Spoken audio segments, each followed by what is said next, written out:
The game Tower of Trials became reality, in which it will destroy humanity if they don't clear a floor each 90 days. In order to become stronger, Jinhyuk, the only player who finished the game, gets into the first floor labyrinth and receives a hidden stat named Rift. Rift is a skill that reduces the stat difference between him and an opponent of a much higher level, but it also increases Jinhyuk's stat power if he faces a weaker opponent.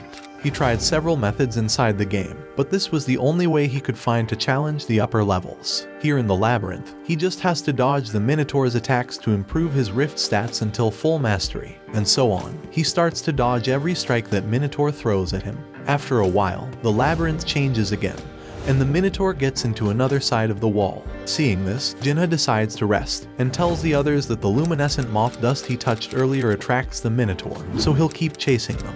Hana asks him why he did it, and he replies that it's to increase his stats. He then tells them that he will keep doing it for a whole month until they can exit the labyrinth. Furthermore, they must pay him a fee if they want to be protected. Jinhyuk then sends them to collect some moss to make some beds and some firewood to make a fire. Afterward, he opens the system store and buys 4 items that are considered trash by other players. He then combines 3 of them and forges the Wheel of Fortune, an S-rank item. It's an item that increases his luck stat to the maximum for the next 10 minutes, then uses the 10 reinforcement scrolls he bought to reinforce his weapon. But the probability of a successful reinforcement is 1 in a million. He uses them on his old dagger and activates the Wheel of Fortune. The success rate increases to 100% and he gets a +10 dagger. The system alerts him he is the first to create a +10 reinforcement item in the Korean server, and he gets rewarded with 5,000 coins. 10 days have passed inside the labyrinth, and the only remaining members of the group are Hana and another guy. Hana tells the guy they can kill Jinhyuk and wait in the stone chamber until they are found by her big brother from the Crow Guild. But she doesn't know how to kill him.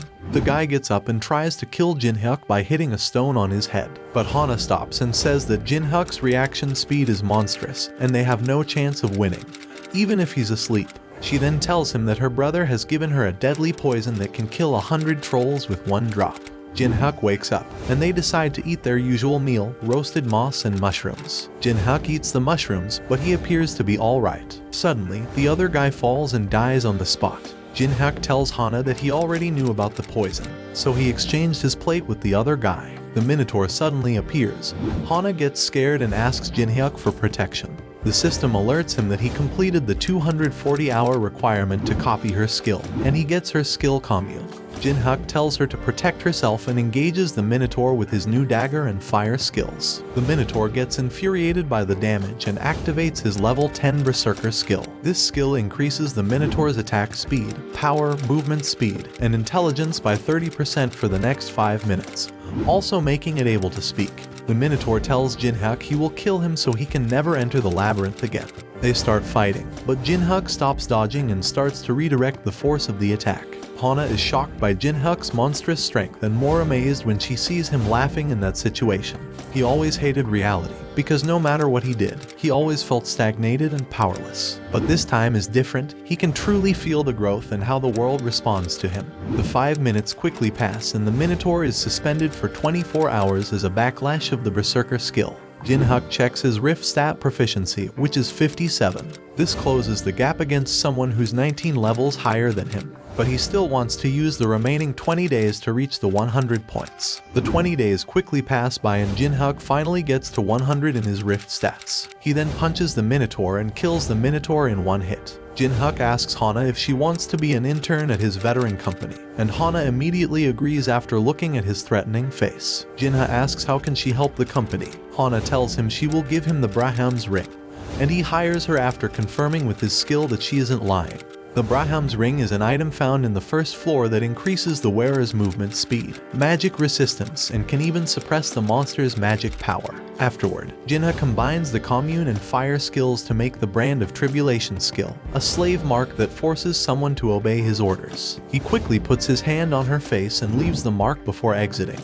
They then leave the labyrinth and Jinhyuk asks her to get him Braham's ring within 3 days. After getting home, he starts to think that he needs people whom he can trust to support him during his clearings, and decides to meet his former teammates while he was playing the game. He meets with Lee Taemin, who has the Machine King exclusive ability, and Yu Yeonhwa, who has the exclusive ability of Kyokushin Taekwondo. He thinks that they're the best ones that can help him, as Teeman can easily deal with large-scale battles, and Yonhwa can act as a close-range fighter and tank at the same time. The system display appears and informs him that he will get to copy their skills if they all manage to reach the 20th floor. The two start to explain Jinhyuk what happened during his time in the labyrinth, explaining every guild's course of action, streamers, and about a group named Demons, who kidnap people to operate a coin factory. They further tell him about the mandatory test the Awakened Association created, to prevent weak people from venturing into the tower and meeting their end. Jinhyuk quickly realizes the association's chairman is using this method to recruit powerful people who are hiding their power, and plans to exploit it to the fullest. He gets to the association building and is informed about how the ranks are divided, from F rank to S rank, and how those ranks can restrict their movements. Anyone below F rank can only stay on the first floor, but an S rank can go to the last floor. Furthermore, higher ranks also mean getting scouted by national level and high-ranked guilds. Suddenly, he gets picked on by Park Hajin, Hana's brother, because Jinhyuk didn't move out of the way while he was passing through. Hajin thinks he's a big shot because everyone calls him the future of the Black Crow Guild. Jinhyuk sees Hajin's skills and the system informs him that he will be able to copy one of the skills he wants if Hajin reaches max hostility toward him. Hana asks Hajin what's going on, and he points his finger at Jinha while trying to explain her. She looks at the guy and notices it's Jinhyuk, who grabs Hajin's finger and breaks it right away. Hajin curses in pain, but Jinhyuk doesn't seem to care. He dashes forward to attack Jinhyuk, but he dodges him, making Hajin trip and fall. Hajin's companion, Kimti, tries to talk to Jinhyuk, but Jinhyuk tells Kimti about the secret he had learned from Hana. He mentions the Korean ginseng being traded for the Braham's ring. He then proposes Kimti to give him 10 of the monopolized dungeons in exchange for him telling them where to find the mandragora which is needed to deal with the side effects of the Korean ginseng, and Kimti agrees. Hajin's anger soars to the maximum when Kimti chokes him for provoking Jinhyuk, giving him the chance to copy any of Hajin's skill.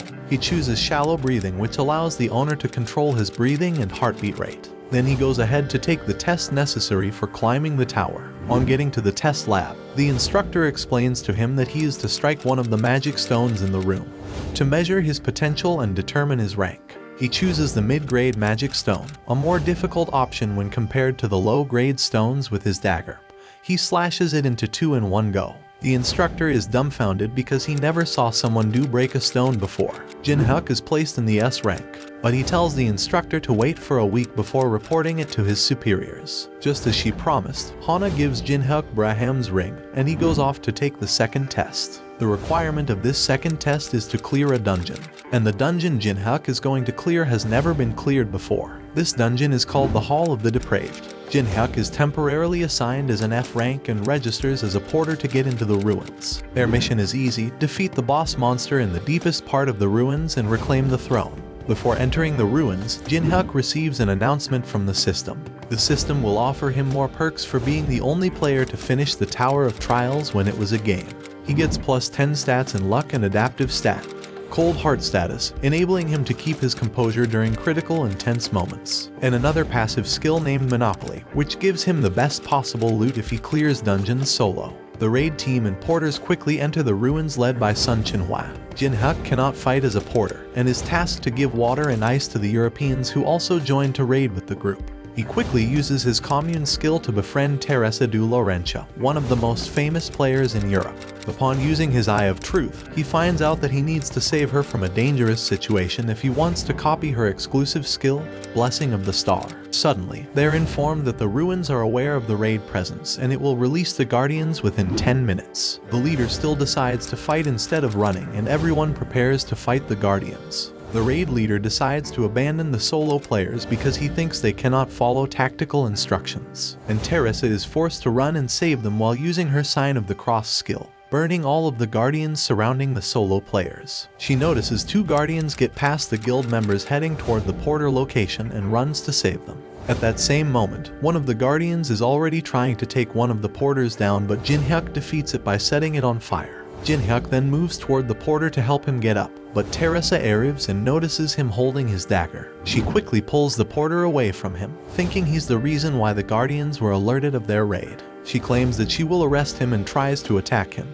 but he dodges her several hits and pins her down. He points his dagger at him and reveals that she's misunderstanding the situation. The porter quickly tells that Jinhyuk saved him and she apologizes. She then asks him why is he hiding his identity if he's that strong. But he simply mentions her secret quest and tells her he also needs something from the same place. He explains to her that he knows how to clear the dungeon and invites her to join him to complete their secret quests. She agrees to join him, and they both head to the item's location. Upon reaching it, Jinhyuk notices that the place is being protected by a magic barrier and filled with undead monsters. He quickly explains to her his plan and how they should proceed. She then follows his instructions and jumps into the middle of the undead group, activating her Song of the Warriors skill, which increases her stats by 3 for the next 10 minutes. She starts releasing her divine powers, turning the undead monsters into chaos, and starts slashing them with her sword. Suddenly, the hidden undead of the ruins, Elite Lick, appears. Jinhyuk tricks the Lick into using his black lightning to destroy the magic barrier, enabling them to access their desired item's location. He then prepares to fight the Lick, but someone suddenly appears and slashes it in half. The guy steps forward and tells Jinhyuk that it's been a while since they met, but the latter doesn't even remember who the hell is this random guy. Jinhyuk then notices the sword the guy is using and recognizes it as the missing artifact from the National Museum of Korea. He then quickly remembers there was someone in-game who kept challenging him to a duel, because the other guy didn't know how to admit defeat. Yusung once again challenges Jinhyuk to a fight, and activates his battlefield selection skill to transport them into another location. Jinhyuk quickly grabs the demonic soul pill from the Lick sarcophagus and gets teleported to their battle location. Yusung uses his one-on-one skill to buff his stats by 10% while reducing Jinhyuk's stats by also 10%, turning the situation into Jinhyuk's disadvantage. His fusion skill detects the situation and activates its special condition, which enables him to copy a skill without fulfilling any conditions. Jinhyuk quickly chooses to copy Song of the Swords, increasing his understanding of swords by 200%. They start evenly clashing their weapons, but Yusung uses his soul-chasing sword energy skill. Jinhyuk then uses the Demonic Soul Pill and fuses it with Song of Swords, creating the Grave of Swords SS rank skill, increasing his understanding of swords by 500%. Jinhyuk then attacks and defeats Yusung in an instant. The defeated feels humiliated and asks Jinhyuk to end his life, but the latter decides to spare him, as he will be able to copy more of his skills in the future. It took longer than expected to finish part 2. If you want part 3, I need to see 50k likes. Subscribe and see you later.